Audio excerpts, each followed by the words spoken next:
Georgia rapper Jayy Wick has been arrested and charged with attempted murder.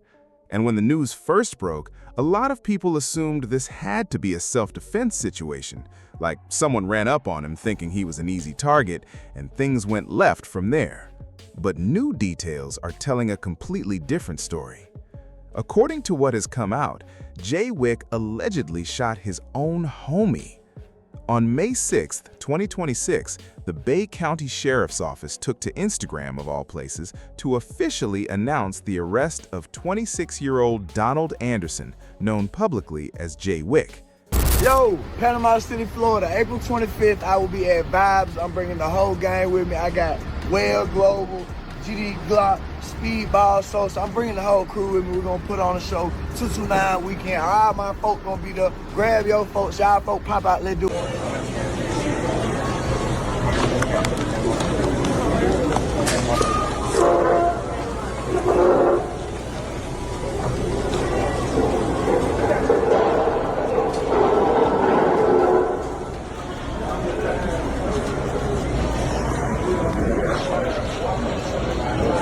Your truck out here?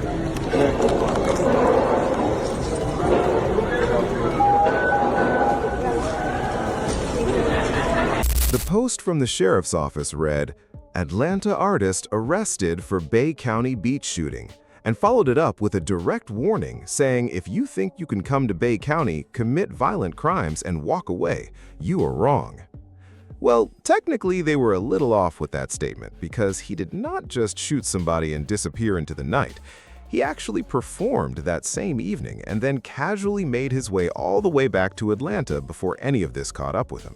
A rapper who was visiting Panama City Beach for a performance was arrested on a charge of attempted first-degree murder. Bay County Sheriff Tommy Ford says 26-year-old Donald Anderson, also known as Jayy Wick, shot an 18-year-old the night of April 25th. Understandable Jayy Wick performed at Vibes nightclub, according to Bay County Sheriff Tommy Ford.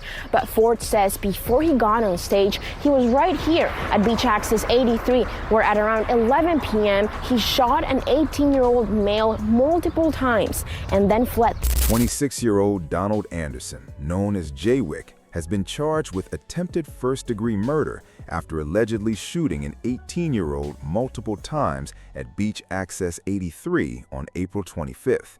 After opening fire, he left the scene and continued with his night as if absolutely nothing had happened, went and performed at midnight after shooting somebody at 11.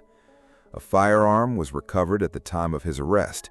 Investigators tracked him across state lines back into the Atlanta area, where they worked alongside federal and local partners to take him into custody. The sheriff's office made their message clear. It does not matter who you are, where you are from, or why you are there. Come to Bay County and commit violent crimes, and they will find you, arrest you, and hold you accountable. Now, the Instagram post they put out did not really get into the specific details. They were mostly trying to make Jayy Wick sound like John Wick. So let's break down what is actually known from the publicly available information. Jayy Wick was scheduled to perform at Club Vibes in Panama City Beach for his birthday weekend, which is why the Georgia artist made the trip down to Florida's Panhandle. Now, for people who are not familiar with Florida's geography, when most people think of Florida, they picture Miami, Broward, Palm Beach, Tampa, Orlando, Fort Myers, that whole vibe. But Florida is basically split in half. Once you get past Central Florida and heading north, it starts feeling like a completely different state. People joke that North Florida is basically South Georgia at that point. You do have Jacksonville with its own well-known drill scene, and Tallahassee produced artists like Foolio and Boston Richie, but beyond that, the Panhandle is a different world entirely. Panama City specifically sits in an area notorious for housing some of the most intense prisons in the state of Florida. And that reputation reflects not just the inmates, but the staff and the culture of those small towns where the prison is essentially the main economic driver. The warden's wife is the head nurse, her son is the captain, his brother is the sergeant, and the sergeant's best friend from high school is the officer. You cross one of them, you cross all of them. And the Bay County Sheriff's Office polices their county with that exact same tight-knit energy. Panama City Beach has been a spring break destination for decades, and while they welcome the money, they do not tolerate outside chaos from tourists or anybody else. On April 25th at 11 p.m., sheriffs responded to reports of gunshots at a house party and arrived to find an 18-year-old victim who had been shot multiple times, lying alone on a sidewalk. The group he had been with was down the street at a rental property, and once police showed up, potential witnesses started fleeing in every direction, with some even hiding inside closets within the rental to avoid officers. The Bay County Sheriff's captain confirmed that the victim and Jayy Wick knew each other, were staying at the same location, and had actually traveled down together from Georgia. So this was not a strange situation at all. This was somebody he came with, somebody he was familiar with, and he allegedly shot that same person multiple times. Which raises the obvious question, what could have possibly escalated between two people who traveled together for a birthday weekend to end up at that point? Because when this story first broke, nobody was thinking it went down like this. Everyone assumed somebody had run up on him or tried to take something from him. But no, this was his own people. And even the Bay County Sheriff's Office could not help but react once that detail became public. She could shoot somebody, and to the point that they were almost dead, they were in critical condition and still not in very good condition, and then go on to perform like that. After Jayy Wick performed at the club that night, he made his way back to Georgia, but investigators were not letting it go. A team of 3 investigators was dispatched to follow up, interviewing witnesses and pulling surveillance footage from the Georgia area. U.S. Marshals, Atlanta PD, and Clayton County PD all linked up with Bay County to track him down, eventually locating him at a mall and placing him under arrest. At the time of his arrest, he was still armed with a firearm. Investigators also spoke with the victim in the hospital, who was fully cooperating and identified Jayy Wick as the shooter without hesitation.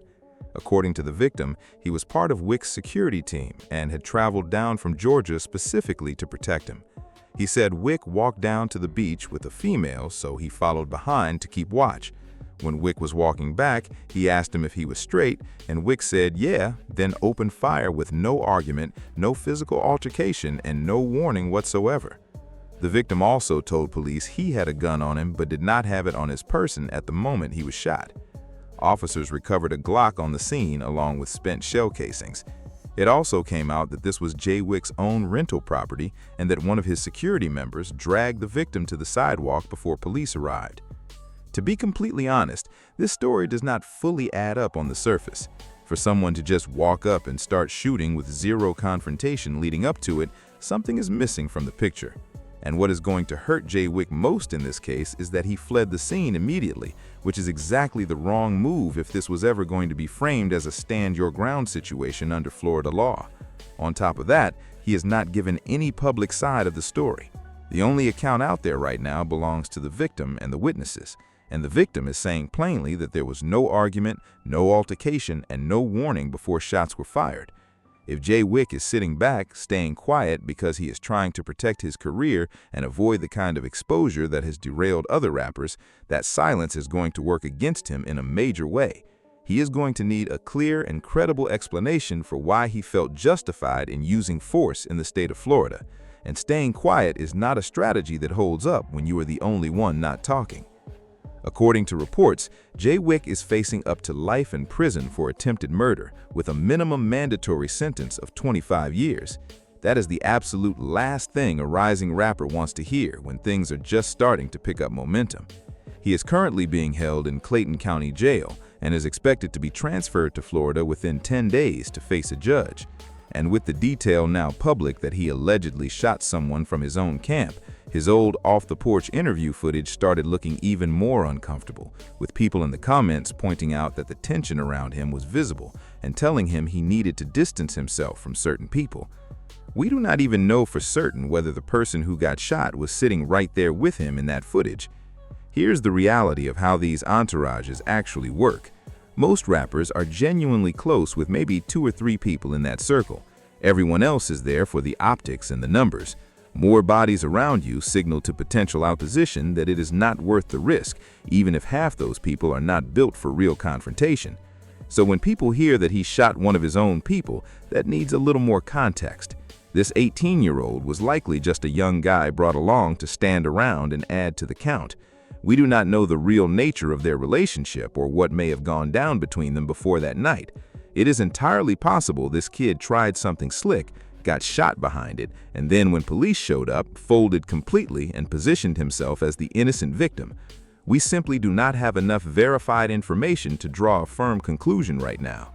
What matters most at this stage is how his defense is constructed and whether he can present a coherent and legally defensible account of what happened.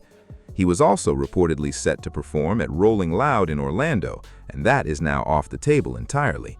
None of this is what a rising rapper wants attached to their name. Florida's sentencing structure is no joke either. A 25-year minimum mandatory means exactly that. 25 years to the door, with no early release, no gain time, nothing shaved off until that full term is completed.